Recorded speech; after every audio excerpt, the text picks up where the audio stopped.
My girlfriend, a CEO, knew I was bound to a system. If her affection level for me didn't reach a perfect 100, the system would erase me from existence. I endured her cold indifference for 5 years, painstakingly raising her affection level to 99. Then, she handed me a document. You're willing to do anything to stay, so why not donate your heart to Julian? I stared at the papers in my hand, then looked up at Chloe in utter disbelief. Why are you fighting this? Even if you refuse, you can't leave me. The system gave you a mission, and until it's done, you have no choice but to please me. If you just agreed quietly, I might actually feel sorry for you. My affection for you would even go up. Why can't you just be smart about this? Be smart about this? I laughed until tears streamed down my face. Chloe was brilliant, no doubt. With an IQ of 153, she had become a top cardiac surgeon at a remarkably young age. So she treated emotions the same way, quantifying them into cold, hard numbers. She controlled my affection like a lab experiment, doling out minuscule drops of hope to force me into one compromise after another. In that moment, I understood. It wasn't that Chloe disliked me. She was just utterly cold-blooded and heartless. And our daughter, the one I had raised with my own 2 hands for 8 years, turned out to be exactly like her mother. If you don't give Uncle Julian your heart, then I don't want you as my dad anymore. The hearts of this mother and daughter were like lumps of cold iron, impossible to warm no matter how hard I tried. That being the case, I wasn't going to waste another 8 years of my life. I spoke calmly. I've made up my mind. If you want my heart, you can have it. At the same time, I silently addressed the system in my mind. Once this body dies, just give me a new person to win over. Host, are you certain you wish to change your target? If you proceed, you will have no further connection to Chloe, and you will be reborn with a new identity. I'm certain. Having no connection to her sounded perfect. I was done trying to win over Chloe. A flicker of surprise crossed Chloe's face. She hadn't expected me to agree so quickly. She furrowed her brow, sensing something was off about me, but she didn't dwell on it. Come inside and get some rest. As soon as I walked in, our daughter, Lily, tossed something onto the floor in front of me. She looked down at me and demanded, "Bad Daddy, fix this." It was a model car, and from the looks of it, it belonged to Julian's son. I couldn't help but let out a sarcastic laugh. This mother and daughter were so devoted, their affection for Julian even extended to his son. Seeing me laugh, Lily scowled. "I want this fixed by tomorrow. Do it right now." I looked away, my voice cold. "I don't know how." The model was intricate with complex parts. Fixing it would take hours, if not days. I had just spent 3 hours freezing outside, and my hands were too cold and stiff to handle such delicate work. Lily flew into a rage. "Why are you so useless? You can't do anything. I promised Leo I'd bring it back to him tomorrow, all fixed. You have to do it today." My voice was ice. "Lily, I'm your father, not your servant." I was rarely so stern with Lily. She had inherited her mother's intelligence, so I never had to worry about her schoolwork. As a result, my role was mostly to be her support system, managing every aspect of her life with meticulous care, from her meals and clothes to her health and well-being. But even with all that, Lily was never satisfied with me. She had grown so accustomed to my devotion that she felt entitled to make any demand, expecting me to serve her without question. I used to put up with it all, but I wasn't going to anymore. Chloe came out of the kitchen. "Let your father rest tonight," she told Lily. "He can fix it tomorrow." In that moment, Chloe seemed to transform back into the image of a caring wife. She tucked a hot water bottle into my arms and reached for my hand. "Don't be angry with a child." I pulled back slightly, avoiding her touch. My voice was steady. "I'm not angry with her. I'm simply informing Lily that I will no longer be her stay-at-home father." Chloe's hand froze in midair before she slowly pulled it back. The silence that followed was thick with an awkwardness that seemed to unnerve her, a vague sense of loss she couldn't quite place. Chloe frowned. She had never seen me act this way. In her mind, I was supposed to scream and shout, blame her, hate her, and then, ultimately, give in. But now, I had skipped all those steps and calmly accepted my fate, as if I didn't care at all. "Let's eat," Chloe said, changing the subject. She brought a tureen of fish soup from the kitchen and ladled the first bowl for me. "Have some soup to warm up. It's your favorite, isn't it?" I stared at the creamy white broth in the bowl. The fish was tender and the soup was rich. It was the one dish Chloe made perfectly, but a bitter feeling washed over me. The person who loved fish soup was Julian. Chloe hesitated for a fraction of a second before saying casually, "You're brothers. You probably like similar things." I gave a self-mocking smile. Julian and I had completely different tastes, but Chloe only ever remembered his. To make my mission easier, the system had set my identity as Julian's twin brother. I looked down at the bowl. I hate fish soup. I can't stand the fishy smell. It's disgusting, like drinking pure grease. Chloe didn't miss a beat, replying calmly, "Fish is good for your heart." My grip on the spoon tightened. So that's what this was about. I didn't say another word. I forced down the entire bowl of soup and then went to my room. In 8 years of marriage, Chloe and I had always slept in separate rooms. She claimed to be a light sleeper, so I had volunteered to take the guest room. I'd been sleeping there for 8 years. The truth was, she just didn't want to share a bed with me. But now it didn't matter anymore. The next morning, I woke up feeling groggy and disoriented. A loud banging on the door jolted me from my haze. "Daddy, bad daddy, why aren't you up yet? You haven't made my breakfast." My body felt like lead. I forced myself out of bed and saw that it was already 8 o'clock. Lily had to be at school by 7:30. I was usually up before 6 to make her breakfast and pack her school things. I opened the door, and Lily immediately kicked me in the shin. A 7-year-old has some strength, and the pain made me stumble backward. I grabbed the door frame to keep myself from falling. "Where's your mother?" The living room was empty, and her room was too. Lily said matter-of-factly, "Mom had to go to work. She's busy. Not like you, who just stays home all day and does nothing. You're so lazy you can't even get up to make me breakfast." Chloe was incredibly busy. As the top cardiac surgeon at Seattle's most prestigious hospital, she worked relentlessly, often forgetting to eat or sleep, completely neglecting her child and her home. Once, when Lily was little and sick, I took her to the hospital alone. I ran all over the building, from registration to the labs, until I was drenched in sweat. By the time Lily recovered, I had fallen ill myself. When Chloe found out, her only comment was a cold. "Next time, just call the nanny for things like that." She had never raised a child, so she couldn't possibly understand the anxiety a parent feels when their kid is sick. A nanny could run errands, but how could I entrust my daughter's comfort and care to a stranger?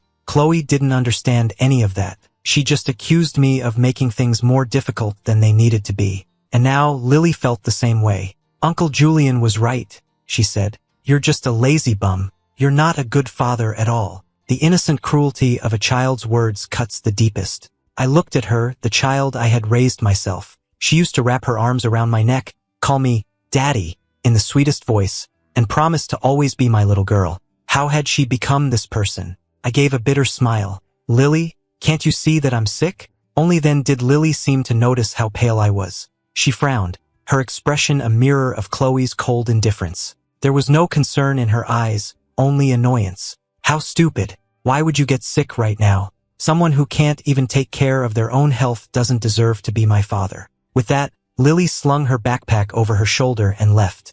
I stood in the doorway, dizzy and weak, and slowly slid to the floor, leaning against the frame. The door slammed shut. I remained on the floor, thinking with a bitter heart, soon, I won't be your father anymore. I swallowed a couple of cold pills, put on a mask, and took a cab to my office. My team was already waiting for me. "Ethan, you're finally here," my assistant said. "We still haven't finalized the centerpiece for this season's collection. We need your final decision." I took the design sketches she handed me. I had studied art in college and started my career as a designer for a fashion house. A few years later, I launched my own brand. It wasn't a huge company, but it was my life's work, and I was extremely particular about the quality of our designs. This time, however, several of the submitted sketches were terrible. I frowned. How did we end up hiring an intern with this level of skill? My assistant looked uncomfortable. She stammered, Those were drawn by your brother Julian. 3 months ago, Julian had moved back to Seattle with his son after his divorce.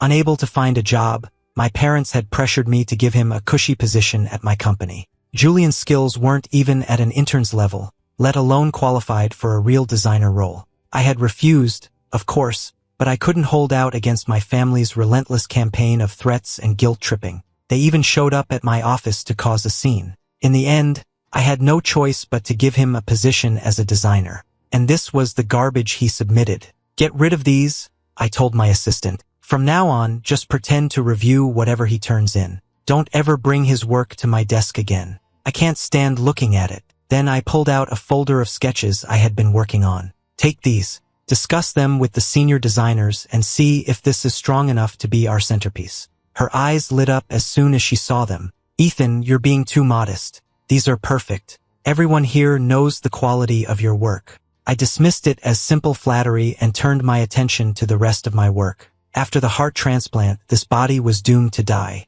The system would give me a new body afterward, which meant I probably couldn't keep running this company. It was my life's work, after all. I planned to leave it to my best friend. But before that, I wanted to see my final projects through to the end, to finish my work properly. I worked until 2 in the afternoon before my stomach started to growl, reminding me that I hadn't eaten all day. I was just about to head out for lunch when my office door swung open. It was my father, looking grim. His eyes narrowed when he saw me. "I knew I'd find you here." He strode across the room and ordered curtly, "Come with me to the hospital." I didn't move. This man was my biological father, the same man who had personally thrown me out of the Harrison family. Julian and I were both Harrison sons, but in our parents' eyes, there was only Julian. To them, Julian was the perfect, obedient son, while I was the scheming, malicious one. So when Julian accused me of stealing, my denials were useless. Even when Julian framed me, destroying my reputation and dragging the Harrison family name through the mud,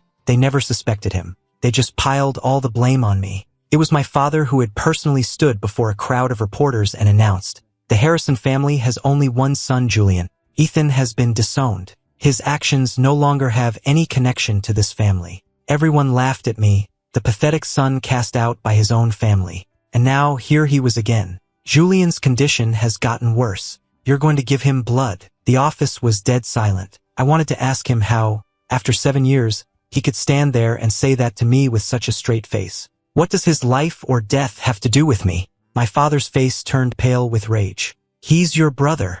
I laughed bitterly. "Have you forgotten? You threw me out of this family 7 years ago. I don't have any family. And I don't have a brother." The color drained from my father's face. The words he had spoken so many years ago had come back to haunt him. The proud man lowered his head for the first time I could remember. He pleaded, "The doctors say Julian's heart is failing. He's anemic. He needs transfusions just to stay stable. We haven't found a donor yet. You have to come with me and give him blood." Seeing him like this only made the bitterness in my heart grow stronger. I had never seen my father beg for anyone like this before. Julian truly was the most precious person in the world to him. And it wasn't just my father, was it? Chloe and Lily worshipped Julian just the same. The thought made my eyes well up. "I'll do it," I said, "but on one condition. I want all of Julian's shares in JS Holdings." My father's expression turned to ice. "Ethan, don't push your luck. That's the deal. Take it or leave it."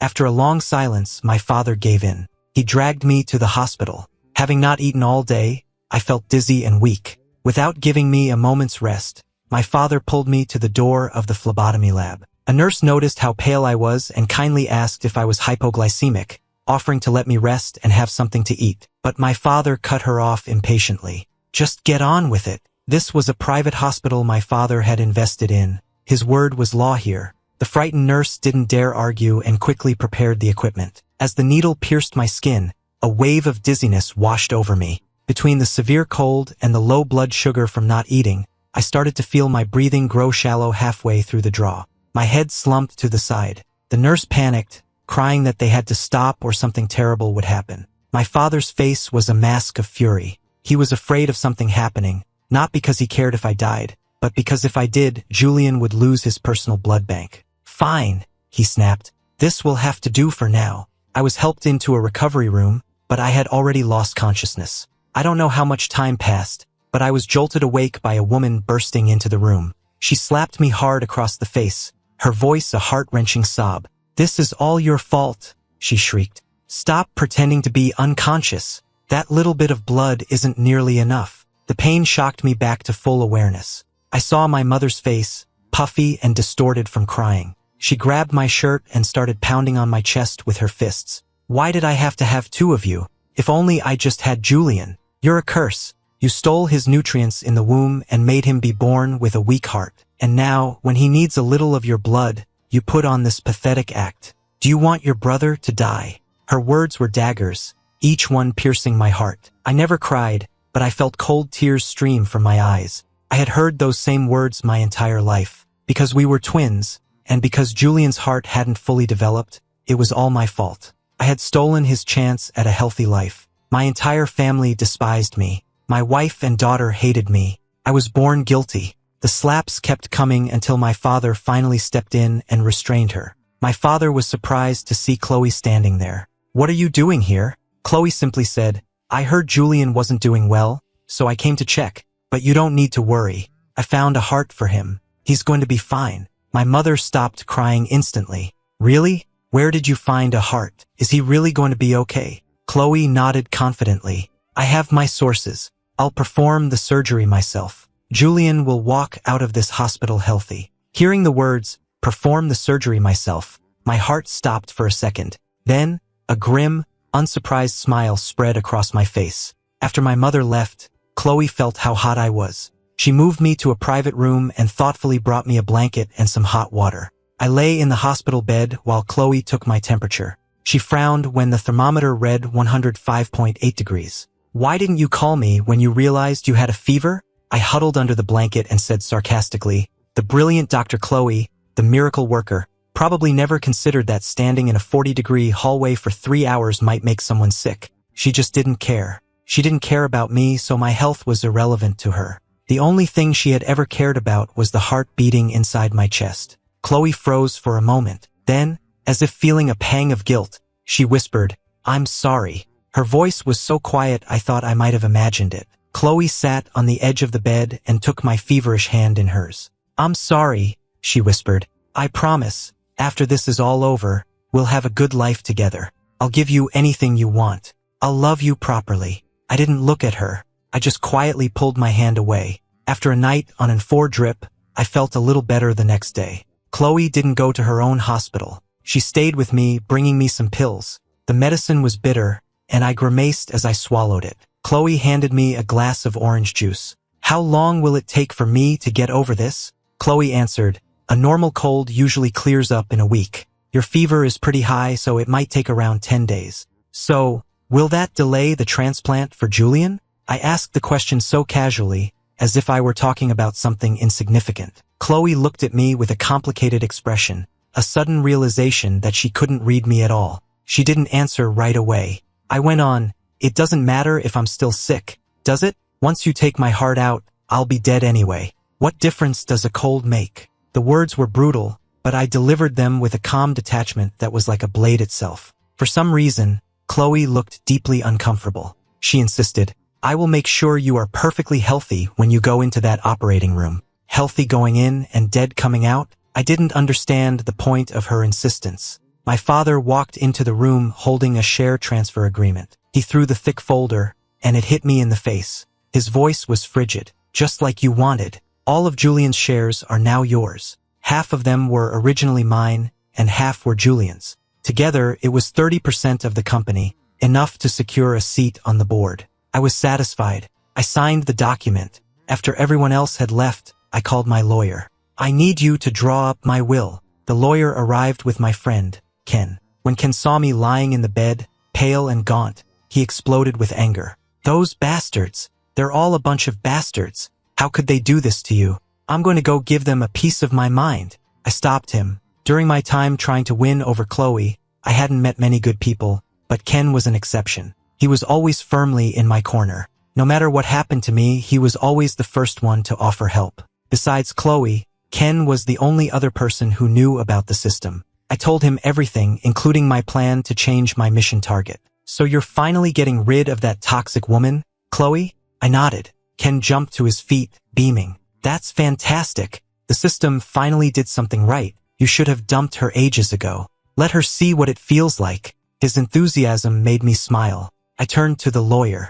"I want to leave all my shares of JS Holdings, and the company itself, to Ken. Any remaining cash should be donated to children's charities." The lawyer didn't seem surprised, but he asked, as procedure required, "And your family? Are you leaving them nothing?" Ken's eyes grew red. "I'll just be holding it for you. When you come back with your new identity, I'll give it all back. You have to promise you'll come back." I nodded. Just then, Chloe walked in. "Come back from where?" Her gaze was sharp and suspicious.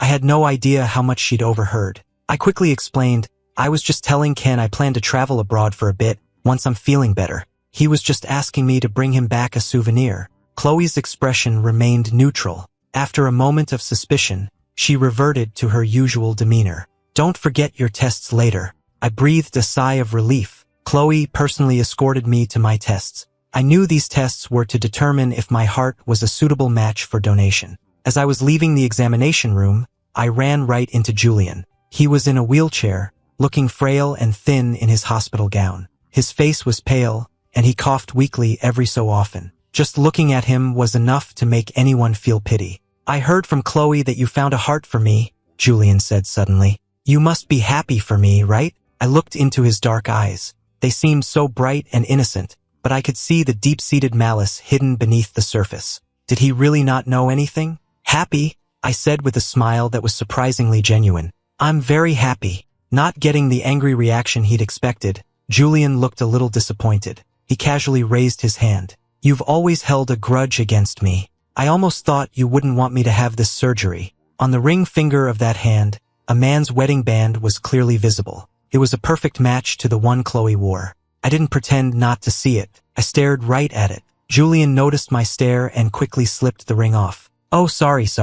This was just a welcome home gift from Chloe. It doesn't mean anything. I usually wear it on my middle finger, but my hands are swollen from the illness, so it only fits on this one. You're not mad, are you? As he spoke, he broke into a violent coughing fit. Chloe emerged from the examination room to this exact scene. She rushed over, pulling Julian behind her protectively, and yelled at me, What did you do to him? He's a sick man. Why are you tormenting him? I looked at her, so completely overwrought, and let out a self-deprecating laugh. So even the most calm and rational person has a breaking point. All it took was a few coughs from Julian, and without even asking what happened, she had instinctively cast me as the villain. This was my wife, the woman I had once loved with everything I had. My heart felt like it was being crushed in a vice, and I couldn't breathe.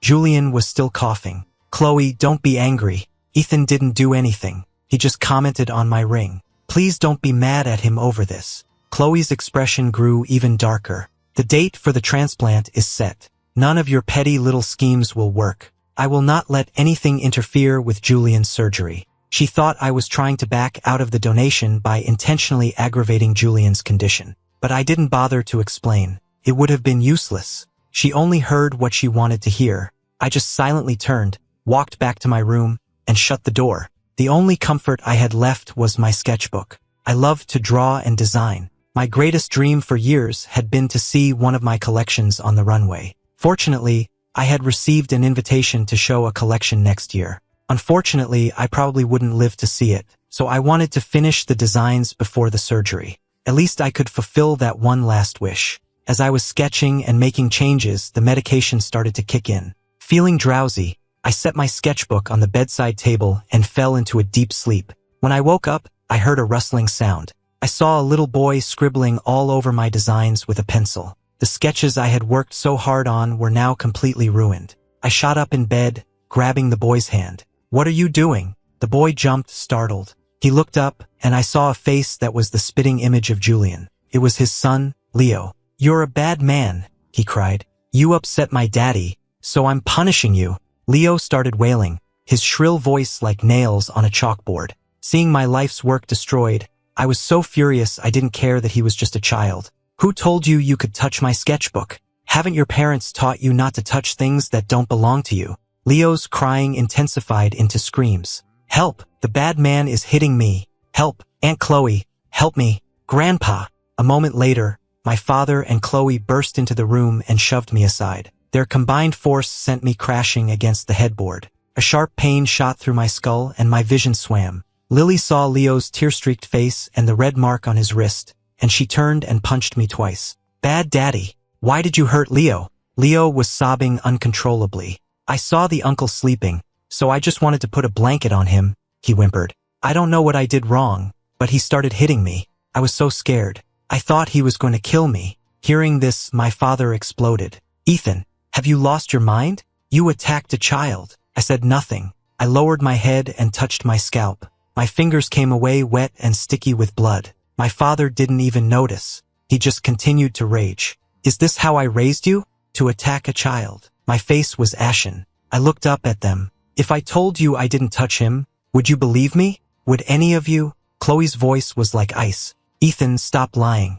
We all saw what happened. It was her way of telling me to stop being stubborn and just apologize. I let out a low, hollow laugh and looked at the child, who was still crying while sneaking glances at me. Fine, I said. I hit him. No one was going to believe me anyway. My father, enraged, raised his hand to strike me. Chloe quickly intervened. I knew she was only worried about damaging my heart. With the surgery date set, she couldn't risk any damage to the merchandise. Chloe ushered my furious father out of the room, leaving just the two of us and Lily. Chloe's face was a cold mask. It was just a few pieces of paper. Why would you lose control like that? Was it really worth it? Was it worth it? The words hit me like a physical blow. Just a few pieces of paper? That was my work, my passion, the thing I loved most in this world, and to her it was just a few pieces of paper. I suddenly found the whole situation absurd, and I started to laugh, a broken, desperate sound that soon turned to tears. I finally understood just how insignificant I was to all of them. I clutched my chest, feeling a real, physical ache. I guess when you're truly heartbroken, your heart really does ache. Chloe's expression changed. She rushed to my side, grabbing my arm. What's wrong? Calm down. Take a deep breath. It's not a big deal, is it? We can just forget about it. Breathe. I said, take a deep breath. I couldn't take it anymore. I shoved her away. Get out. All of you, just get out. Not daring to provoke me further, Chloe turned and left, her face a grim mask. That evening, once I had calmed down, Chloe came to me with an announcement. The surgery is scheduled for 10 days from now. I didn't react. Chloe continued, I wanted to wait until you were fully recovered, but you're being too difficult. Your instability is a risk. 10 days is the best we can do. I just nodded calmly, as if accepting my fate. Her expression seemed to soften. After a moment of silence, she said, I'll be performing the surgery myself.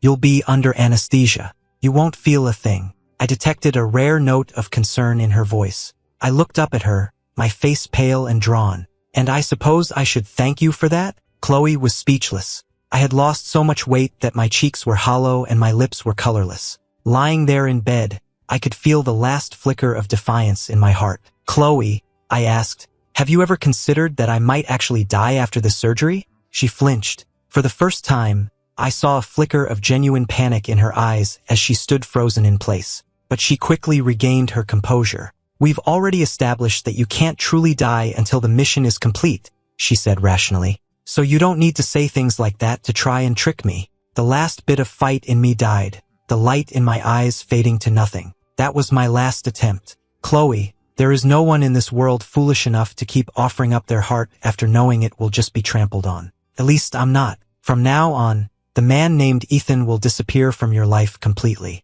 A heavy silence filled the room. Chloe saw the tear that escaped the corner of my eye, and a strange, sharp pain pricked at her own chest. But she quickly suppressed the feeling. Her rational mind told her it was only temporary. Once the surgery was over, everything would go back to normal. She would make it up to me, and things would be just as they were. I would come back to her. I would come back to life. There was still a chance. After that, I barely spoke. I spent my days either sketching or staring blankly out the window. For those last 10 days, I was just counting down the time. I no longer had any attachment to this life. Chloe abandoned all her work to stay at the hospital with me, shuttling me from test to test, from blood draws to medication schedules. My arms were covered in needle marks, but I never made a sound. My complete silence seemed to unnerve her more than any argument could have. As we passed Julian's room, my father stopped me, his expression a mixture of suspicion and annoyance. What is all this? All these tests for a simple cold?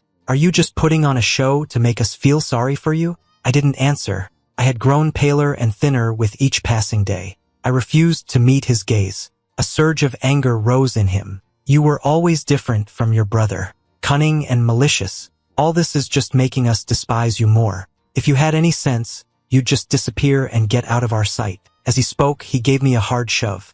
Already weak, I lost my balance and fell, the stack of medical reports I was holding scattering across the floor. He looked startled. What are you playing at? I barely touched you.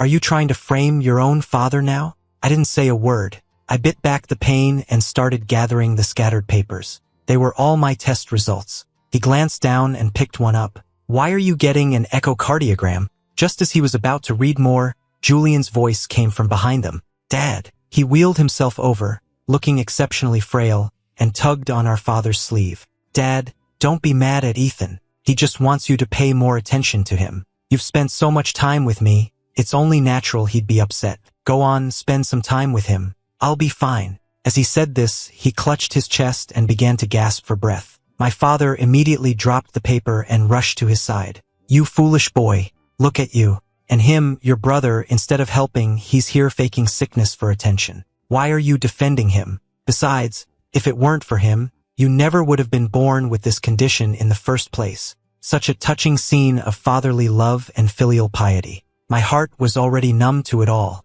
Just then, Chloe came out of the lab with more results. Her face fell when she saw the scene. She quickly strode over, gathered the scattered reports, and without a word, dragged me back to my room. The moment we were inside, she threw the stack of papers at me. Her voice was heavy with accusation. "You did that on purpose, didn't you? You dropped those papers in front of Julian so he would see them. You wanted him to feel guilty and refuse the surgery. Ethan, you are a truly vicious person." Her cold words landed like a hammer blow to my heart. I looked down and gave a sad smile. "If that's what you want to believe, then fine. It doesn't matter what I say anyway." Whenever Julian was involved, Chloe lost all sense of reason. My family, my wife, even my own daughter, they all trusted Julian over me. Any explanation I offered would be pointless. I silently got back into bed. "Is there anything else?" Chloe was silent for a moment, her gaze landing on the ruined sketchbook on my nightstand. "Julian has one last wish before his surgery,"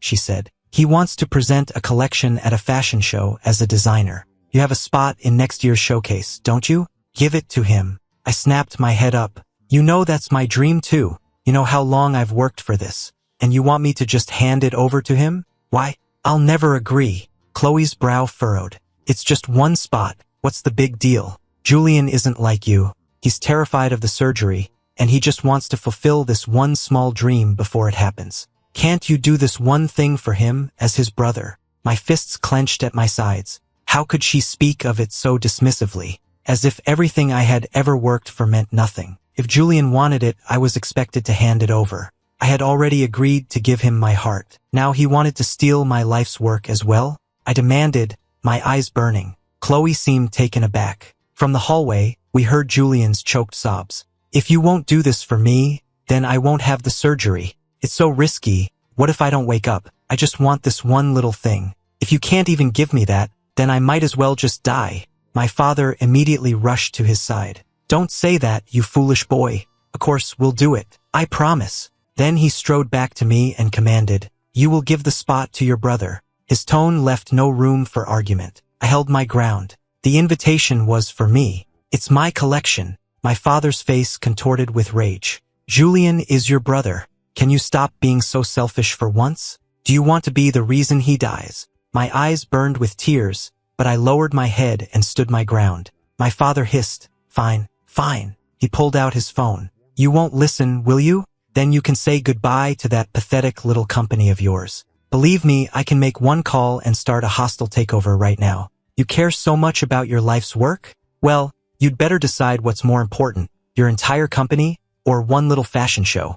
I froze, staring at him in disbelief. This was my father, always knowing exactly where to twist the knife to make me bleed, to force me to surrender. My fists clenched so tightly my knuckles turned white. I knew it wasn't an empty threat. He could and would do it. Chloe chimed in, "You can always get another spot in a future show. Just let Julian have this one. Don't be so stubborn." Tears streamed down my face, but I started to laugh. I looked at them, the people who were supposed to be my family, my wife, my child, all of them siding with Julian. "Fine," I said. "He can have it." I looked from one face to the next. "Are you all satisfied now?" A collective sigh of relief went through the room as they all turned to smile at Julian. I was the only one who tilted my head back and closed my eyes, letting the tears fall freely as the last spark of light inside me was extinguished. That night, Chloe brought me a bowl of seafood chowder. It used to be my favorite, and the aroma was rich, but I had no appetite. I just lay in bed, numb. In the trash can lay the tattered remains of my sketchbook,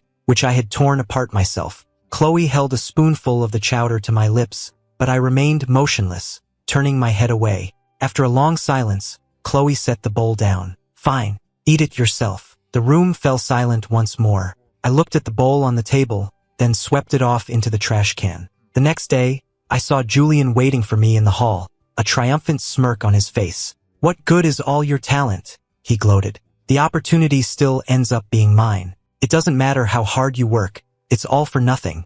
Anything I want, Mom, Dad, even Chloe will hand it to me on a silver platter. You've never known what that's like, have you?" He let out a laugh, a sound filled with a chilling, malicious glee. "I wonder if you'll even be around to watch my show after the surgery." His eyes made it clear. He knew everything. I looked at him coldly. "Even if you get on stage with your level of talent, you'll just be a laughingstock." The color drained from Julian's face. With no one else around, he dropped the act. He sneered. "Instead of worrying about me, you should be worrying about that good friend of yours. I hear he's in a bit of trouble." My blood ran cold. "What are you talking about?"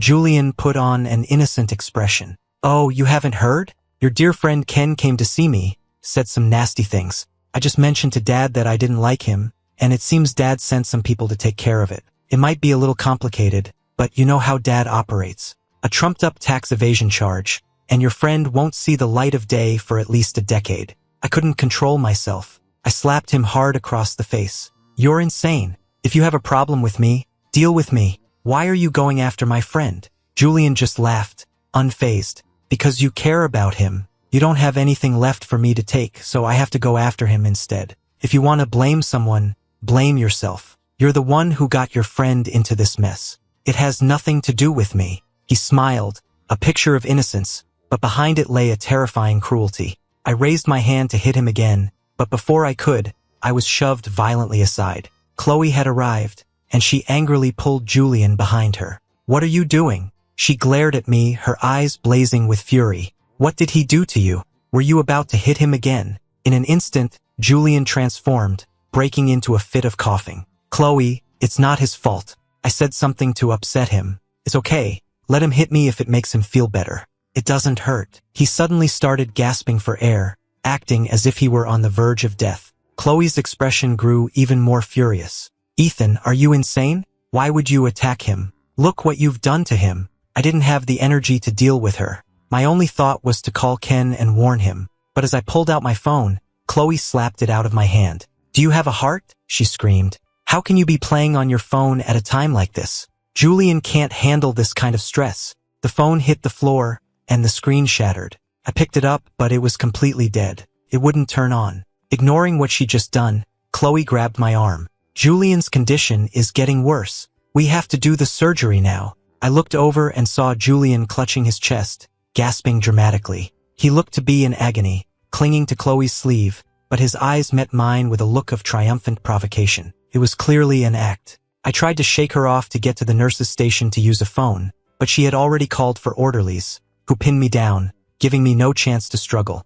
"Are you trying to back out of this?" she demanded. "We can't wait any longer. The surgery has to be now." They started dragging me towards the operating room. I was too weak to fight back. All I could do was plead with her. "I'm not backing out. Just let me make one phone call. It's an emergency." But Chloe wouldn't listen, assuming I was just trying to stall. I was forced onto the operating table, and several people held me down while they strapped my arms and legs. Tears of desperation streamed down my face. I kept begging, "Chloe, please, just let me make one phone call. Just one. I'm begging you." Chloe's face was a cold, emotionless mask. "Anesthetize him." I felt the cold liquid enter my veins, and I knew it was over. My eyelids grew heavy, and the world went dark. In the last moment before I lost consciousness, I looked at the woman standing over me, and a single tear escaped my eye. "Chloe, I hate you." In the darkness, the cold, mechanical voice of the system echoed in my mind. Regrettably, the affection level was not met. Host's third mission is a failure. This body will now expire. As per the host's request, a new target has been selected. We are currently identifying a suitable opportunity for your rebirth. As the flatline alarm of the heart monitor blared, a nurse's voice cut through the noise. "Dr. Monroe, the heart has been successfully removed." Everyone in the room breathed a sigh of relief, but Chloe's hand suddenly trembled. A wave of immense panic washed over her. She instinctively looked down at the man on the operating table. I lay there peacefully, my face calm, no longer breathing. She had taken my heart with her own two hands. Chloe seemed to be in a trance until a colleague nudged her. "Dr. Monroe, should we begin the transplant now?" She snapped back to reality. Yes, Julian was saved. Wasn't this what she had wanted all along? 6 hours later, Chloe emerged from the operating room.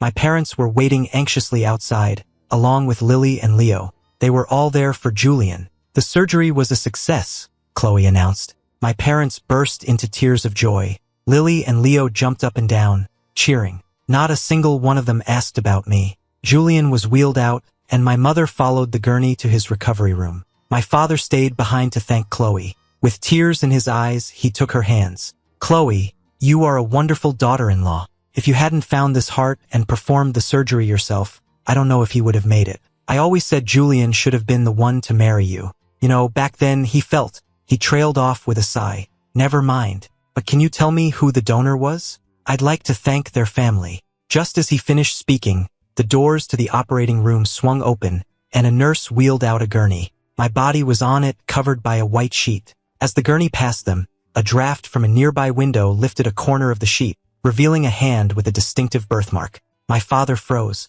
He recognized that birthmark. He took a step to follow. Chloe quickly stepped in his way. Donor information is confidential. It's the law, Mr. Harrison. Please don't ask. My father stopped, figuring it must have just been a similar-looking mark. In the hallway, Chloe took over for the orderly and pushed the gurney herself, all the way down to the morgue. Inside the cold, sterile room, she lifted the sheet. She looked down at my pale face and the gruesome incision that ran down my chest. Even though she believed it wasn't a true death, seeing my cold, lifeless body lying there made her heart ache with a sudden, sharp pain. It felt too real, and a delayed wave of grief washed over her. She took my hand, her voice a self-reassuring whisper. It's okay. You'll come back. You love me too much not to come back. And even if you didn't want to, the system won't let you leave me until the mission is complete. She leaned down, resting her forehead against my cold one, and whispered, when you come back, we'll start over. We'll have a good life, okay? The old me would have gently stroked her face and promised her anything. But now she was met with only silence. Based on her past experience, I should have returned within 3 days. I would have a new body, a new identity. And Chloe was confident that no matter what I looked like or who I became, she would be able to recognize me the moment I reappeared in her life. When she left the morgue, she saw Lily standing there. She was standing in the doorway, peering inside, her expression uneasy. Is Daddy dead? Chloe simply replied, he'll be back in a few days. Lily didn't say anything. She walked into the morgue and pulled back the sheet. Even though she had been warned, the sight made her face pale. Her eyes instantly reddened, and then she turned and ran without a word. In his room, Julian was slowly waking from the anesthesia. He touched his chest, a look of confusion on his face. Am I normal now? Chloe nodded. Tears of gratitude streamed down Julian's face. He looked at my parents. Dad, Mom, Chloe, thank you. Thank you all so much. The room was filled with a palpable sense of joy. Julian wiped his eyes and suddenly asked, where's Ethan? Now that I'm better, he must be so happy. I want to tell him the good news. Chloe's expression flickered. My father snorted. Who knows where he ran off to? He hasn't shown his face since you went into surgery. He clearly doesn't give a damn about his own brother. A flicker of understanding crossed Julian's eyes, but he still turned to Chloe with a worried look. Chloe, is Ethan mad at me? Chloe didn't know how to answer. No matter how she tried to spin it, the fact was that this version of me was dead. She didn't answer, simply patting his hand. You just focus on getting some rest. Then she left the room. Later that night, my father stepped out for a smoke and saw a nurse cleaning out the room next to Julian's. It was completely empty. He couldn't help but ask, where's the patient from this room? The nurse shook her head. I don't know. I was just told to clean it. Are you family? It looks like he left a paper on the bed. You can take it. She handed him the sheet of paper. My father took it. It was a tissue compatibility report. The results showed that my heart was a perfect match for Julian. In the cold night air, the cigarette in my father's hand stopped halfway to his lips. What is this? The nurse, thinking he didn't understand, explained, it's a compatibility report. It shows the donor and recipient were a very close match. My father's hand began to shake. He stared at the paper in disbelief, turning it over and over. My name and Julian's name were printed there, clear as day. Suddenly, it all clicked into place. All the tests I'd been having, the reports I'd dropped in the hallway, the body on the gurney outside the operating room, the corner of the sheet blowing up to reveal that familiar, unmistakable birthmark on the hand. His hand trembled, and the report slipped from his fingers, fluttering to the floor. He stumbled away, his steps unsteady, heading for the morgue. He nearly fell twice. When he pushed open the heavy doors and saw my lifeless body on the metal slab, the color drained completely from his face. He staggered backward and collapsed. Chloe, who had rushed after him, caught him and tried to block his view, ready with an explanation. But my father shoved her aside. "What is this?" he demanded, his voice breaking.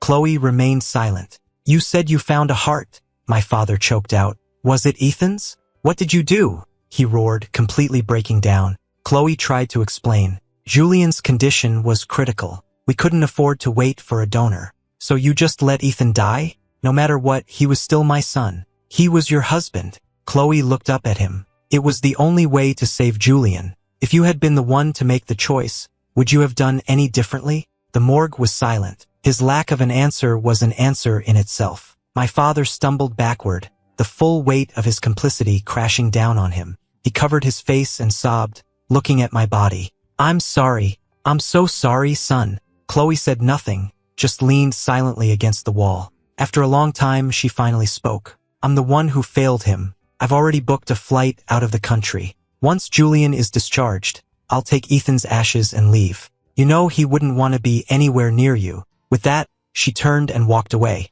Days later, when Chloe finally returned to our home, she felt like she was in a daze. We had lived there together for 8 years, and traces of me were everywhere. Our wedding photo still hung on the wall, a picture of me smiling, so happy and full of life. A wave of sadness washed over her. She went downstairs to run some errands, and a neighbor stopped her. "Chloe, I haven't seen Ethan around lately. Is everything okay?" Chloe didn't know what to say. He went back to his hometown for a while." "Oh, did he? That's a shame. The last time I saw him, he told me he was worried about you working so late. He asked me to bring back a free-range chicken from my sister's farm so he could make you some soup. I have it here, he must have forgotten. Here, you take it." Chloe stared at the offered chicken, a wave of complicated emotions washing over her. "Thank you," she managed to say. She went back upstairs in silence. The large house felt unnervingly quiet. She had never been a talkative person and was used to the silence at home. But I had always been the one to fill it, chattering about my day, telling her little stories. She had usually found it annoying. Now that my voice was gone, she was discovering that silence could be its own kind of torture. In a daze, she heard the front door open. She shot to her feet. "Ethan, you're back?" The words had barely left her lips before she froze. Lily, standing in the doorway, also froze for a second. Then her face darkened, and she threw her backpack on the floor. "Mom, I'm hungry." Chloe didn't feel like cooking, so she ordered takeout on her phone. After one bite, Lily threw down her fork. "This is disgusting. When is Daddy coming back?" Chloe knew she was a picky eater, but she'd never been this bad. She made a mental note to have the nanny start cooking their meals. "You'll eat what you're given." Lily didn't take another bite. She just went to her room. The next day, Lily slept late. She woke up and instinctively yelled, "Daddy, you didn't wake me up." The words were out of her mouth before she remembered I wasn't there. Lily fell silent. She took one bite of the breakfast the nanny had made and immediately spit it out.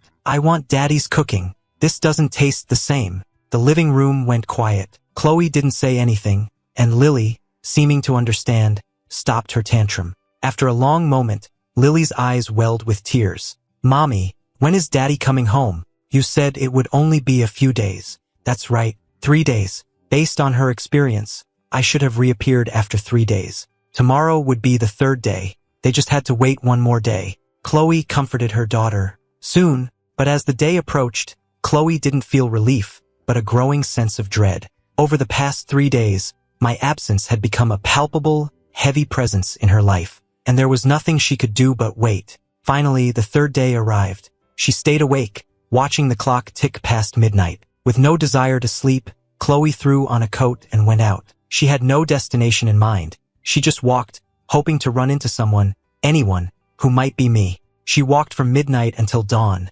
circling our neighborhood, visiting all my old favorite spots, but she didn't see anyone who could have been me. The panic in her heart grew. It had never been like this before. The last 2 times I changed identities, I had returned to her orbit almost immediately. And as soon as I appeared, no matter my new face, she had always been able to recognize me instantly. By the time the sun came up, Chloe was exhausted. She hesitated for a moment, then headed to the hospital. Julian was recovering well. The color was returning to his face, and he was able to walk around a little. His face lit up when he saw her. "Chloe, did you come to see me?" Chloe looked around distractedly, scanning the crowded hospital hallways, trying to pick me out from the crowd. Julian had to tug on her sleeve twice before she snapped out of it and offered a few half-hearted words. Suddenly, she saw someone with a build similar to mine. She instinctively started to rise, but Julian grabbed her sleeve. He asked, his voice full of hurt, "Chloe, why are you ignoring me?" Chloe violently shook his hand off and called out, "Ethan!" She rushed over and grabbed the man's arm. The man, just a random patient, was startled and pulled away. "Who are you?" It was like a bucket of ice water had been dumped on her head. Chloe stood there, stunned, watching the man walk away. Where was he? Why hadn't he come back? My mother rushed over, her face a mask of disapproval. "Chloe, what is wrong with you? Julian just got out of surgery. Are you trying to give him a heart attack?" Julian immediately jumped to her defense. "Mom, it's not her fault. She's just worried about Ethan. She doesn't know where he's gone." My mother's face hardened. "Who cares where he is? He didn't even bother to show up for your surgery. For all I care, he can drop dead somewhere." At her words, Chloe's eyes flashed red with fury. "Shut up." My mother was taken aback. She had never seen Chloe like this before. Was I wrong? Has Ethan shown his face even once since Julian's surgery? He's a selfish, cold-hearted monster. I should never have had him. I hope I never see him again for the rest of my life. Chloe's face grew darker with every word. She clenched her fists and whispered, He'll come back." Her unhinged expression frightened even my mother, who had no idea what was going on. When she got home, Lily immediately ran to her. "Is Daddy back?" Chloe ignored her and walked straight to my old room. Inside, she noticed that the framed photo of us that had always been on the nightstand was now just an empty frame. The photo itself, our only one together, lay in torn pieces in the trash can. I had ripped it up before I left. A shudder ran through Chloe as a terrible understanding dawned on her. She dumped the contents of the trash can onto the floor and, with trembling hands, tried to piece the photo back together. But it was impossible. In the dead of night, Chloe lay on the floor of my empty room. In her grief-stricken haze, she thought she saw me. In the space after death, the system was showing me images of Chloe. "Do you wish to observe?" the system asked. I hesitated, then allowed my consciousness, my soul, to drift back to her side. As if she could sense my presence, she looked around the empty room. "Ethan, is that you? Are you back?" I didn't answer. Not that she could have heard me even if I had. I just watched her, confused by the intensity of her reaction. I had assumed that after my death, she would feel a little lost at most, but that with Julian there, she would quickly move on and devote herself to him. But in the past 3 days, she had barely spent any time with Julian at all. The system's voice cut through my thoughts. "Host, her affection level for you has now reached 100%. If you appear before her now, the mission will be complete. Do you still wish to change your target?" In the darkness of the room, Chloe whispered, "I regret it." She gave a choked, self-mocking laugh. "I regret it. I really, truly regret it. Please just come back, okay?" She was met with only silence. After a long moment, I gave my answer. "I can't trust her anymore. Besides, the damage has been done. The pain doesn't just disappear. Why should she be forgiven?" A flash of white light enveloped me, and I knew my new life was beginning. I closed my eyes without a single look back. The next morning, Chloe finally stirred, looking completely lost and broken. Lily was sitting in the living room, her eyes red from crying. "Daddy's still not back?" No matter how mature she acted, she was still just a 7-year-old girl. Her initial indifference had given way to anger, and now to sadness. She asked through her sobs, "Doesn't Daddy want me anymore? Doesn't he want you?" Chloe felt a sharp pain in her chest, as if her heart were being squeezed. "No, of course not," she whispered. But her voice was so quiet, so weak, so utterly devoid of conviction. When she got to the hospital, she went straight to the morgue. It was the only tangible connection to me she had left. But when she went inside, the slab was empty. She grabbed the nearest attendant, her voice frantic. "Where is he? Where is Ethan Harrison?" The young nurse was terrified. She stammered, He's been taken to the funeral home for cremation." Chloe's eyes went wide, and she bolted out of the hospital like a madwoman. Julian, who had come to see her, tried to grab her arm, but her momentum sent them both tumbling to the ground. "Chloe!" he yelled after her. Chloe's frantic pace faltered. She looked at Julian, her eyes a storm of conflict and pain. "Chloe, what's gotten into you?" Julian asked. She didn't answer. After a long, agonizing moment of hesitation, she turned and ran. By the time she reached the hospital entrance, Ken was there with staff from the funeral home, loading my body into a hearse. Chloe suddenly charged forward, shoving them aside. "Get away from him! Who told you you could touch him?" Ken, his eyes red and swollen, glared at her. "Ethan is dead. Are you going to deny him even a moment of peace?" Chloe flinched, then shook her head frantically. "No, he's not dead. He's coming back." She had no idea how to get me back, so she clung to the desperate, irrational hope that if she could just keep my body, a miracle might happen. Ken couldn't take it anymore. He slapped her hard across the face. "What right do you have to say that? Why do you think he's lying here in the first place? It's because of you. So stop this pathetic act." His words were like daggers. Chloe trembled, her head bowed as she choked back sobs. She couldn't argue. My mother came up behind them, confused. "What is all this? Why are you making a scene at the hospital entrance?" Then she noticed the hearse and the body bag inside. Since it was zipped up, she didn't know it was me. She just wrinkled her nose in distaste and turned back to Chloe. "Julian isn't feeling well. He wanted you to take a look at him. Why aren't you with him? And here I was thinking you were such a good girl, even thinking Julian should have married you." Ken let out a cold laugh. "Stealing your older son's wife for your younger son. You're a real mother of the year." The biting sarcasm made my mother's face flush with anger. "I remember you now. You're Ethan's friend, aren't you?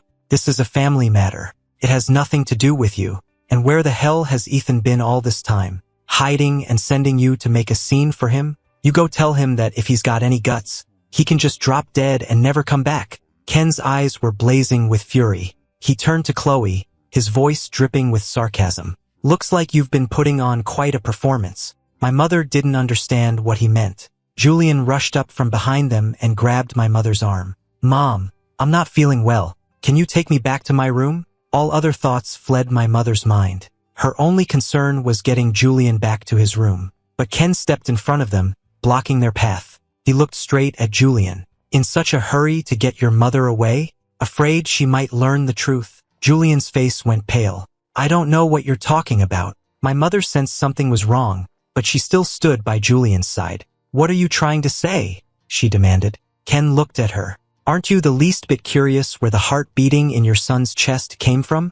My mother answered without a second thought. "It was from a kind donor, of course." Ken laughed, a harsh, angry sound. "Do I need to remind you how long the organ donor list is? People wait for years for a heart. How is it that Julian got one the moment he was admitted to the hospital?" The color drained from my mother's face. "What are you talking about?" she snapped. "Even if I don't like Ethan, I would never take his heart. Don't you dare make such a vile accusation." Ken turned his gaze to Chloe. "Ask your precious daughter-in-law if it's an accusation." My mother's face went ashen. She looked at Chloe, who simply stared at the ground. She turned to Julian, who was shaking his head frantically, insisting he knew nothing. My mother's chest heaved. "It's impossible," she gasped. "How could it be? You're lying." Before she could finish, Ken pulled her over to the hearse. He reached in and unzipped the body bag, revealing my corpse. My father, having just arrived, rushed over, but he was too late. My mother let out a piercing scream and went limp, her eyes fixed on my face. "Let her go!" my father yelled, rushing to support her, trying to shield her eyes, but the damage was done. My mother's eyes were wide with disbelief. She stared, her mouth agape, unable to form a single word. She struggled to breathe, leaning heavily on my father for support. It felt as if something inside her mind had broken. "How is this possible?" she murmured. "How could this be?" Ken's voice was cold steel. "Take a good, long look. Julian's life was bought with the life of your other son." The words were a fatal blow. My mother let out a grief-stricken wail and collapsed. Julian looked no better than she did. Ken walked towards him, and Julian scrambled backward in terror until his back hit the wall. "I didn't know," he stammered. "I swear, I didn't know anything." "Still acting. You're still putting on this act." Ken looked like he wanted to tear Julian's face off, but that would be letting him off too easy. He looked Julian straight in the eye. "Do you think you've won? You are the reason Ethan is dead." From now on, your parents, your son, everyone will know that. You will always be a murderer. You will never be able to escape what you've done, and no one will ever look at you the same way again." For the first time, genuine, soul-deep terror appeared on Julian's face. His legs gave out and he crumpled to the pavement. Seeing his collapse, Ken turned, helped load my body into the hearse, and then turned to the shell-shocked Chloe. "I've already arranged for Ethan's burial. You will never find his grave. Don't you ever dare try to visit it. The sight of you would defile it." Chloe stood frozen, as if her very soul had been ripped from her body. Was he really not coming back? She couldn't believe it. She looked around wildly, ignoring the stares of the onlookers, and screamed at the empty air, "You have a system. You're not supposed to be able to leave until the mission is done." "Why? System, answer me. Why didn't he come back this time?" People passing by just stared, thinking she was insane. Even Julian looked at her with fear. "Chloe," he began cautiously. Chloe suddenly shoved him away. Her eyes were bloodshot as she stared at the spot on Julian's chest where his new heart was. Inside him, Ethan's heart was beating. It was all because of him. If it hadn't been for this surgery, Ethan would still be here. None of this would have happened. She had never felt a regret so deep and all-consuming. Julian was terrified and scrambled backward. He felt as if she were looking at him with the intent to rip that very heart out of his chest. Back in his room, Julian was pale and trembling. My mother had regained consciousness but was still in a state of shock. As she looked at Julian lying in the bed, she suddenly whispered, "Ethan." Julian's face fell. He trembled for a moment, then said in a low, desperate voice, "It's all my fault. I'm the one who killed him. I'll give him his heart back. I'll trade my life for his." With that, he grabbed a fruit knife from the bedside table and held it to his own chest. My father lunged forward and stopped him. But my mother, who had always doted on him, just watched with cold, empty eyes. "Ethan is already dead," she said, her voice flat. "Who are you putting on this show for?" Julian froze. His mother had never spoken to him like that in his entire life. He was discovering just how sharp those cold words could be when they were directed at him. My father, his own eyes red, added, "That is Ethan's heart. You can harm any other part of your body, but you will not harm that heart." Julian stared at them in disbelief. The two people who had loved him most in the world had turned on him. He was now in the position I had once occupied. In his panic, he saw Chloe standing in the doorway. "Chloe, you too?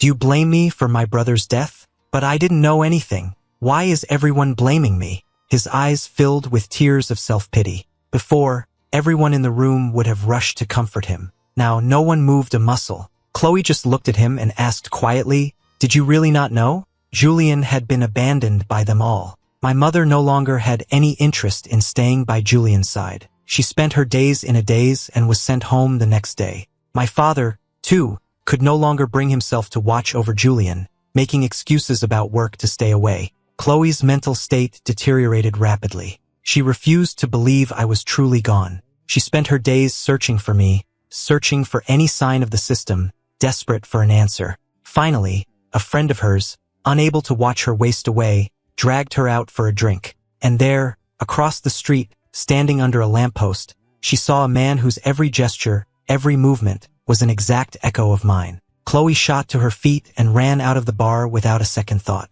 A car screeched to a halt just inches from her. Her friend had pulled her back just in time. But when she looked again, the man was gone. Panicked, not caring if it had been real or a hallucination, she darted across the street to find him. At that very moment, I was living my new life as Evan Shepherd. I had a new, younger body. I was sitting in a coffee shop, waiting to meet my new mission target, who also happened to be my arranged fiancé in this life. The system had told me this mission would be an easy one, as compensation for the last. But before my fiancé arrived, a figure appeared in front of my table, and I froze. Ethan. Chloe had followed the ghost she'd seen all the way to this coffee shop. When she saw me sitting by the window, all the pent-up grief and longing of the past weeks came pouring out, and she threw her arms around me. I went rigid. Then, I quickly pushed her away. "I'm sorry," I said. "I don't know you." Since getting my new body, I hadn't seen Chloe, nor had I made any effort to keep up with what had happened to her.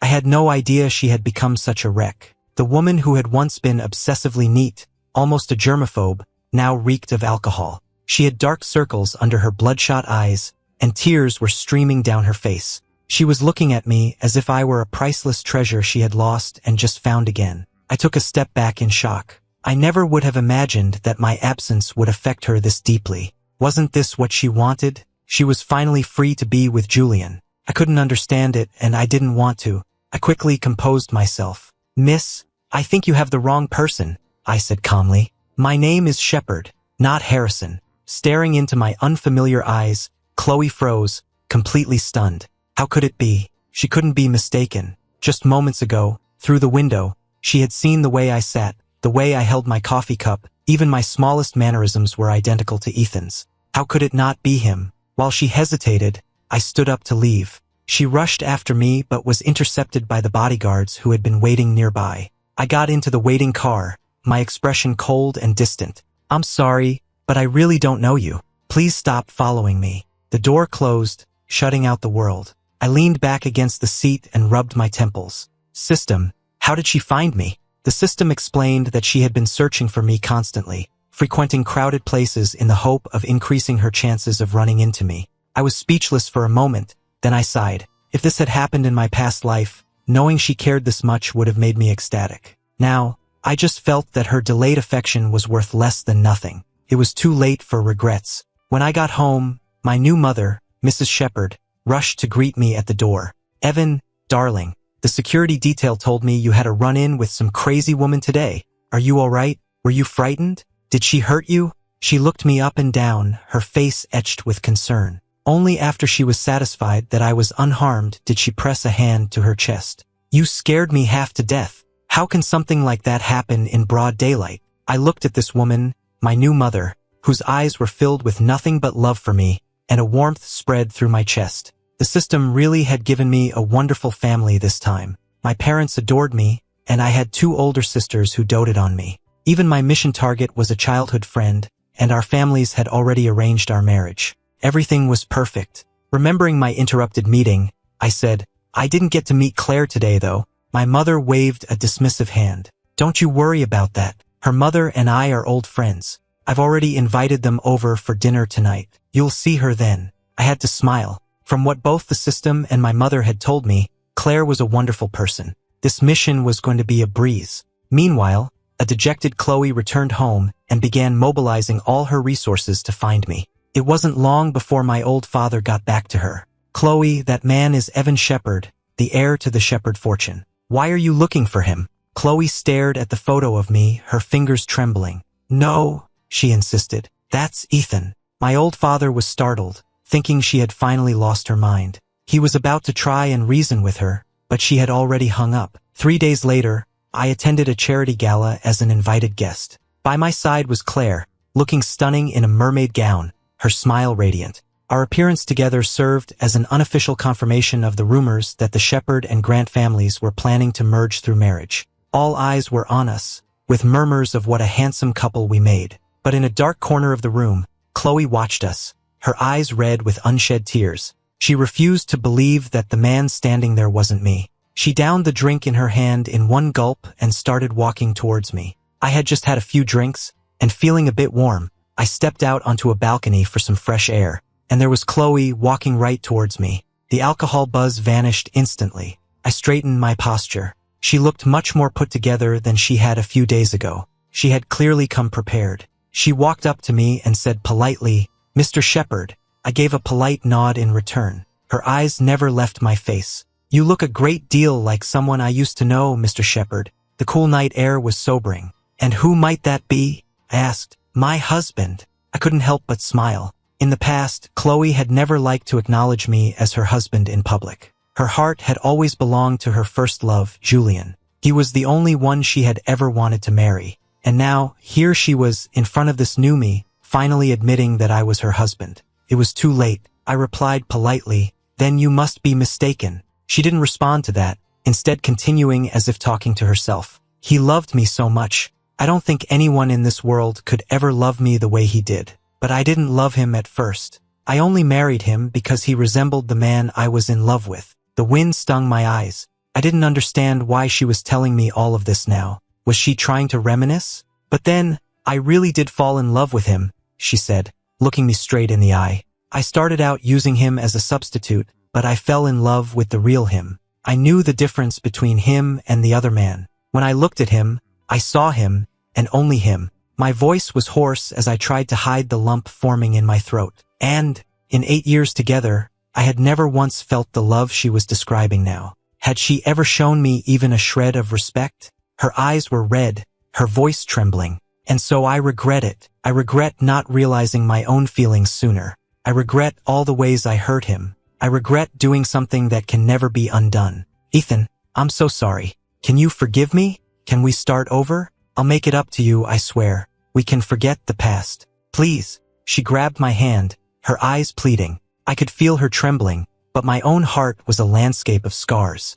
How could I possibly accept this love, now that it was far too late? I slowly pulled my hand away. With tears in my eyes, I held up my hand, showing her the engagement ring on my finger. Miss, I don't know what you're talking about. As I've told you, my name is Shepard. I am not your husband, and I have a fiancé. Her eyes widened as she stared at the ring. Impossible, she breathed. Why is it impossible? I asked. She struggled to control her emotions. Because you love me. You love me, so how could you be engaged to someone else? This is a lie, isn't it? You're just trying to hurt me. I know I was wrong. I'll never hurt you again. I swear. Just take off the ring, please. By the end, her voice had dropped to a desperate, broken plea. I felt my own eyes begin to burn. She knew. She knew how much I had loved her, and she knew how much she had hurt me. She just had never cared. When I loved her most, all she gave me was pain. What was the point of her saying all this now? I asked quietly. This husband you speak of, the one who loved you so much, where is he now? Chloe froze. Ethan was dead. No one knew that better than she did. He had died on her operating table by her own hand. The crushing weight of that truth was unbearable. It made it impossible for her to look at me, made her feel she had no right to ask me for anything. And yet, she couldn't let go. I hurt him, she whispered, and now I regret it more than anything. I just want his forgiveness. Please, tell me, how can I earn his forgiveness? As she spoke, she looked as if she might shatter into a million pieces. The balcony door opened, and Claire stepped out. She took in the tense atmosphere. Is everything all right? Seeing her, I immediately broke into a relaxed smile. I put my arm around Claire's waist, right in front of Chloe. This young lady mistook me for her husband, I explained. She was just asking for advice. She hurt him badly, and now she wants to know if he could ever forgive her. What do you think, Claire? Should he forgive her? Claire looked at me for a long moment, then turned her gaze to Chloe. If a woman truly loves a man, she would never be able to hurt him. And once the damage is done, she loses the right to ask for forgiveness. You can't turn back time. A person who hurts the one they claim to love is incapable of love, and doesn't deserve to be loved in return. Every word was exactly what I had wanted to say. I looked at Chloe. Do you understand now, Miss Monroe? You can't unring a bell. If you truly can't let him go, then the best thing you can do is raise your child well. That's the only way you can honor his memory. If there was one remaining tie to my old life, it was Lily. I had raised her after all, but not even for her could I return to that life of pain. I had to start my new life, to completely sever the chains of my past. With that, I took Claire's hand and led her away. When we reached the dessert table, I looked at Claire. After a moment's hesitation, I asked, "Are you sure you don't want to ask me about that?" Claire just smiled calmly and placed a small piece of cake on my plate. "You'll tell me when you're ready. There's no point in me pushing you. Besides, I trust you." She held the plate out to me, her expression sincere. "Whenever you're ready to talk about it, I'll be ready to listen." I looked at her, took the cake, and said suddenly, "Claire, let's get married." The wedding date was set quickly. I was one step closer to my new life. The Harrison household, meanwhile, was shrouded in a deathly gloom. Julian had been discharged from the hospital, but he was miserable. A heavy, oppressive silence hung over the house at all hours. My old mother would often just sit and stare at a photograph of me for hours. One day, she went into my old room and began to dust the few belongings of mine that were left. I had never had many possessions in that house. When they threw me out, I took what I could, and my mother had had the rest thrown away. A few forgotten items had been tossed into a storage closet. After my death, she had retrieved them, carefully placing them back where they used to be. She even had the room redecorated to look exactly as it had when I was a boy, as if I still lived there. Julian watched her, his heart filled with a bitter resentment. He went to the doorway of my old room. "Mom," he said, his voice hoarse, come downstairs and eat something, she replied, her voice cold and distant. I'm not hungry. Julian rushed to her side and knelt before her. It's all my fault, Mom. Please don't punish yourself. I'm the one who wronged Ethan, but you have to eat. But she shoved him away and slapped him hard across the face. It is your fault, she screamed, her voice raw with grief. If it weren't for you, Ethan would still be alive.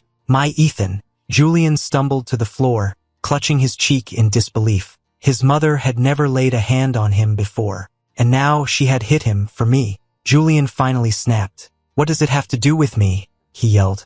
I didn't perform the surgery. It wasn't my idea. Weren't you the ones who always said my heart condition was his fault? So what if he gave me his heart? He owed me. I'm supposed to be your favorite. Why are you hitting me and screaming at me for that worthless piece of trash? My mother's face flushed with rage, and she gasped for air.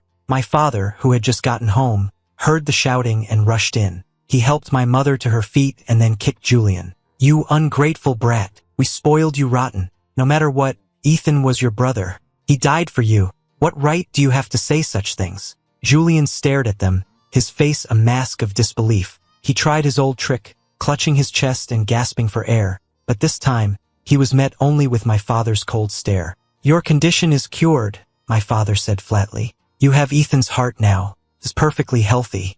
Who do you think you're fooling with that act? The expression on Julian's face twisted into a mask of pure hatred. This wasn't how it was supposed to go. After the surgery, he was supposed to have everything. His parents' undivided love, Chloe's affection. But instead, he had lost it all. Why had it all gone so wrong? Julian seethed with resentment, his fists clenched at his sides. Meanwhile, news of the impending marriage between the Shepherd and Grant families spread quickly through the city's elite circles. When Chloe heard the news, her eyes were red-rimmed. Though she rarely drank, she went to a bar and drank herself into a stupor, eventually collapsing on the floor, murmuring my name and the words, I'm sorry. In the home that had once been filled with my voice, there was now only silence.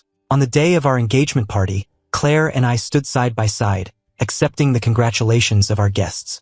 I made the rounds, toasting with the guests, but after a while, I started to feel a bit overwhelmed. I excused myself to Claire and headed for a quiet lounge to take a break. The moment I stepped into the lounge, a small figure threw their arms around me. Daddy! It was Lily. She was a world away from the cold, arrogant girl I remembered. Her eyes were red, and she clung to my jacket as if she was terrified I would vanish. Daddy, don't you want me anymore? Seeing her, an instinctive pang of pain went through my heart. She was my child, after all. I sighed, pulling out a handkerchief to wipe her tears. I straightened her rumpled dress, then looked up to see Chloe standing there. Is this how you've been taking care of her? Her shoes are scuffed, her dress isn't warm enough for the weather, and her hair looks like it hasn't been washed in days. And she's lost so much weight. Seeing that I was finally acknowledging my past, a flicker of hope lit up in Chloe's eyes. I'm not good at these things. You were always the one who took care of her. She can't live without you.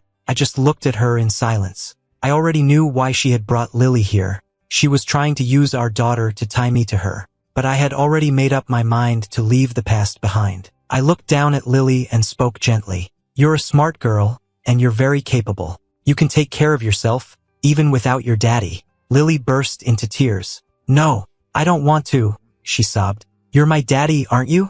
Why won't you take care of me? Why don't you want me? Is it because I was bad? I'm sorry. I'll be good now, I promise. Please don't leave me. Don't leave Mommy. She was still just a 7-year-old girl. Of course, losing her father would be painful. I gently stroked her hair, then looked up at Chloe. You shouldn't have brought her here. This is only going to hurt her more. Chloe's eyes were fixed on me, her voice hoarse with desperation. Even if it's just for her, can't we go back to how things were? You don't have to forgive me. You can hate me for the rest of your life. Just don't leave me. Looking at her, I knew that if I didn't end this now, once and for all, she would never give up. I spoke softly. Chloe, you're just not used to being without me. We were together for 8 years. It's a normal adjustment. Time will heal everything. And Julian is still waiting for you. It's not like that, she cried out, her voice thick with emotion. I love you. I realized that now. I can't live without you. I gave a bitter smile. Then why did you hurt me over and over again? You knew I wanted nothing from you except your love. Chloe, you say you loved me back then, and I believe you. But your love was a cold and cruel thing. You kept your affection level at a perfect 99, always dangling that last 1% just out of my reach. My voice started to shake. I'm a human being. I feel pain. I get tired. What on earth made you think I would just keep taking it forever, without condition? She shook her head, her face contorted in agony. Her knees buckled, and she sank to the floor in front of me. It wasn't like that, she sobbed. I was just scared. I was terrified that the only reason you stayed was because of the system. I was afraid that as soon as you hit 100, you would leave me. Couldn't lose you. I just couldn't bear to lose you. The painful memories of the past threatened to drown me all over again. I wiped the tears from my own face and gently pushed her away. But what's done is done. Chloe, you've already hurt me more than I thought possible. Please don't torture me anymore. I just want to start a new life. Seeing the pain on my face, she looked as if she'd been struck, and she slumped to the floor, defeated. Through my own tears, I said, "Today is my engagement party. If you feel even the slightest bit of remorse for what you did, then please don't ruin one of the few happy moments I have left. Please." Chloe was left completely speechless. She finally understood that the damage she had done to me was irreparable. I left the lounge. Lily stood by, watching it all unfold in a daze, the realization slowly dawning on her that she would never have her father back. A wave of grief and anger washed over her, and she started hitting Chloe with her small fists. "It's all your fault," she screamed. "You made Daddy leave. I don't have a daddy anymore." With that, she burst into tears. Chloe silently wrapped her arms around her, tears of her own streaming down her face. We were all guilty. None of us deserved forgiveness. Back on the main floor, I had composed myself. With the beautiful and elegant Claire on my arm, I walked through the crowd towards the flower-adorned stage. Chloe watched it all, her eyes red and raw. That night, she went to a bar and drank herself into oblivion. In the dead of night, caught in a painful state between drunk and sober, she took a cab to the hospital, to the very operating room where she had taken my heart. She lay down on the cold, metal operating table, a chill seeping deep into her bones. The events of that day played back in her mind with vivid clarity. Me being held down on this very table, the anesthesia being injected into my arm. He must have been so cold. Tears streamed down her face as she curled into a ball, a sharp pain blooming in her own chest. She eventually fell asleep there, and was woken the next morning by the sound of Julian's voice in the hallway. "They're all insane. Every single one of them. All because of Ethan. They've all turned against me. What did I do wrong? Chloe was the one who cut out his heart, so why is everyone blaming me? I actually thought she was in love with me. I was even considering giving her a chance. And now she blames me. And my parents are just as crazy. They used to hate that bastard more than anyone. Now that he's dead, suddenly I'm the villain." Julian was at the hospital for a follow-up appointment, and he had found an empty corridor to vent his frustrations to a friend over the phone. And Chloe, lying in the operating room, heard every single word. The voice on the other end of the line was flippant. "Come on, don't act so innocent. You got a brand new, healthy body out of the deal. What's more valuable than that? And be honest, did you really not know it was your brother's heart before the surgery?" Chloe's heart stopped. Julian let out a cold laugh. "I'm not an idiot. There was no donor for months, and then suddenly one just appears? Of course I knew. I just pretended I didn't. How else was I supposed to maintain my innocent act? Besides, I wanted his heart." He coughed. "His life was worthless anyway. He owed me. He should have given me his heart. This whole situation is just so annoying." The words had barely left his mouth when the door to the operating room flew open and Chloe stormed out. Julian jumped, startled. Seeing her, his first instinct was to run, but she grabbed him before he could move. "What did you just say?" Julian's face was white. "Nothing. Chloe, you must have misheard me." Her expression was murderous. "You knew from the very beginning that I was going to use Ethan's heart? You knew everything." Julian's face was ashen, but he still tried to play dumb. "I don't know what you're talking about," but she saw right through him. "It was all an act," she screamed, her voice filled with rage. "Your feelings for me were an act. Your weakness was an act. You've been lying to all of us this whole time, and I hurt Ethan. For you.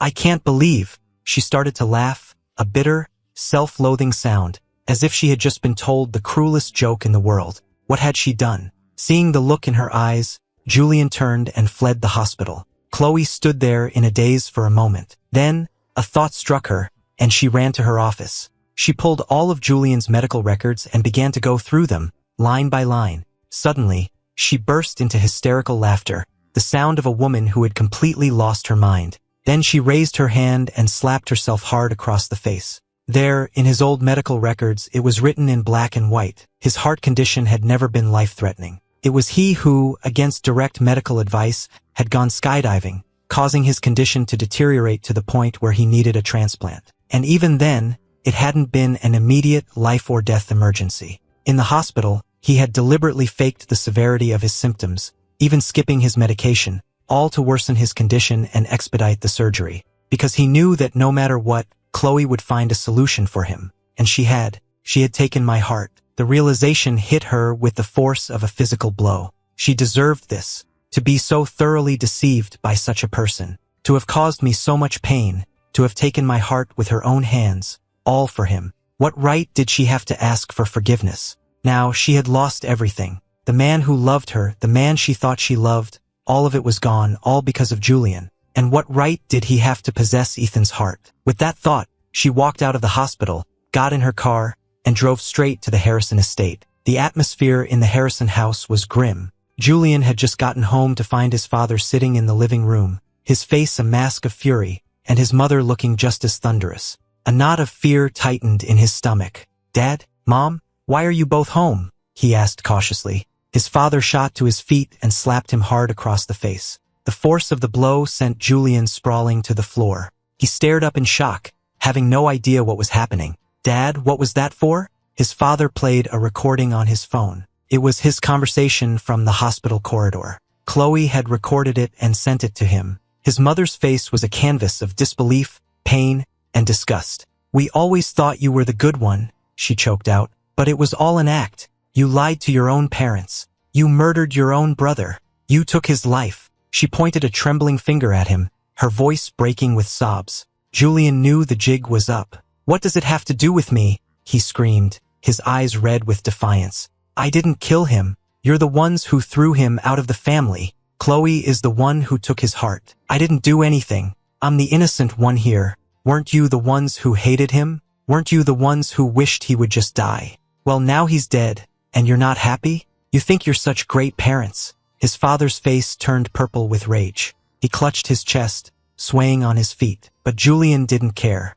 "You're the ones who told me my whole life that my weak heart was his fault," he spat, his eyes blazing. "That he owed me. Mom, didn't you always say you wished you'd only had me? Well, now he's dead, and his heart is inside me. Can't you just pretend that's what happened? That you only ever had one son?" He didn't understand what had happened to them. They had never been like this before. His words struck his mother like a physical blow. She froze, staring at him. In that moment, she finally understood the terrible power of her own words, how they had come back to haunt her. "It's my fault," she whispered, sinking to her knees. She clutched the photo of me to her chest, her body racked with sobs. "I'm the one who taught you this. I failed as a mother. I killed my own son." As the tears fell, she seemed to age decades in an instant. When Chloe arrived, she found a scene of utter chaos. Her old father-in-law convulsing on the floor, her mother-in-law sobbing uncontrollably, and Julian watching it all with a cold, detached expression.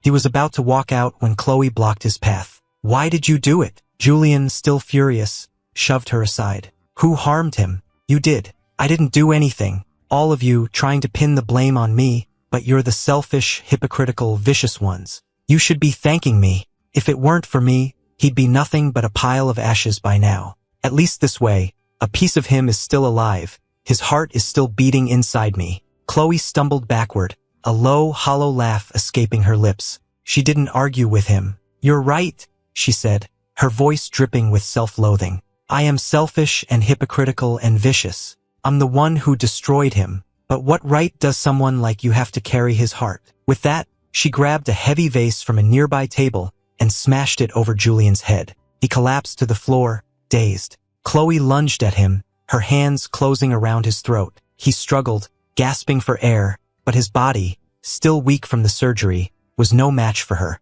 His limbs went limp and he was powerless to fight back. The arrogance was gone from his eyes, replaced by pure terror. "I was wrong," he choked out. "I shouldn't have said those things. I didn't mean it." His eyes widened in horror. In her hand, Chloe was holding a scalpel. His voice trembled with fear. "Chloe, I'm sorry, I really am. Please, calm down." But Chloe wasn't listening. Her mind was a chaotic storm of voices, mine and Julian's, twisting together. One cruelly reminded her of how she had destroyed the man who loved her. The other mocked her for her foolishness, her gullibility, her self-inflicted misery. When she finally came back to herself, her hands were covered in something warm and wet. She had cut out Julian's heart. Seeing the warm, familiar heart in her hands, she was transported back to the day of the surgery. A nurse's voice echoed in her memory. "Dr. Monroe, should we begin the transplant now?" "No," she screamed at the empty room. "This is Ethan's heart." She had to give it back to him.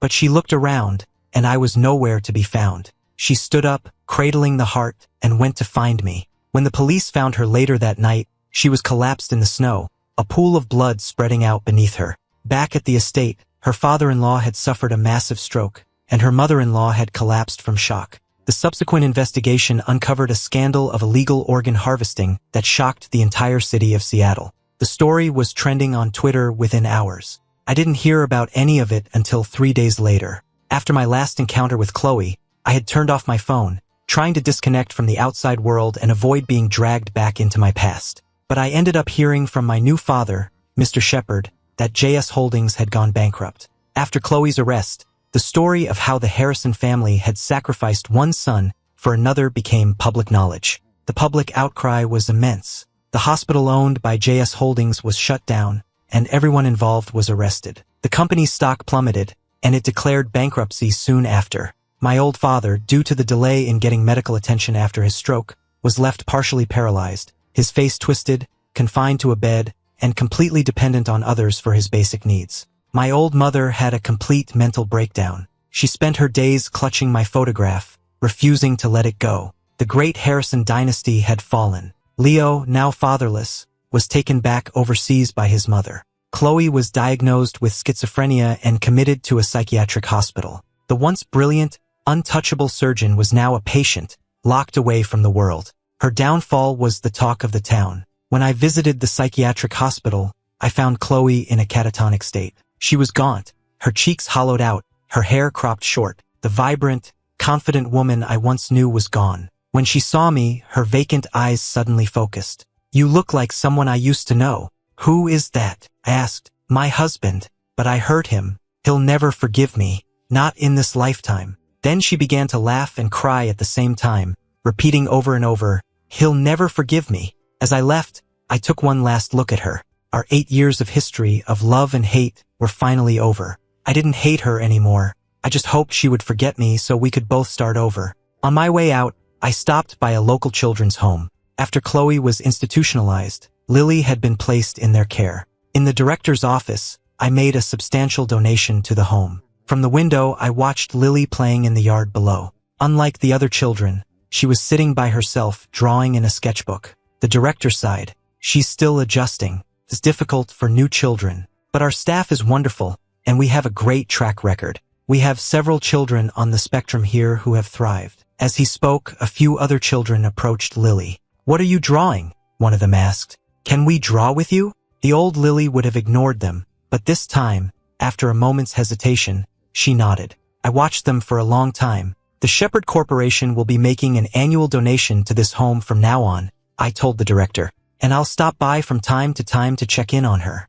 Please take good care of her for me." The director readily agreed. As I was leaving, he asked, "Aren't you going to go down and see her?" I thought for a moment, then shook my head. "No, it's better this way. The past would only complicate things. As long as I know she's doing well here, that's enough for me. It's time for both of us to move on. We would go our separate ways and live our separate lives."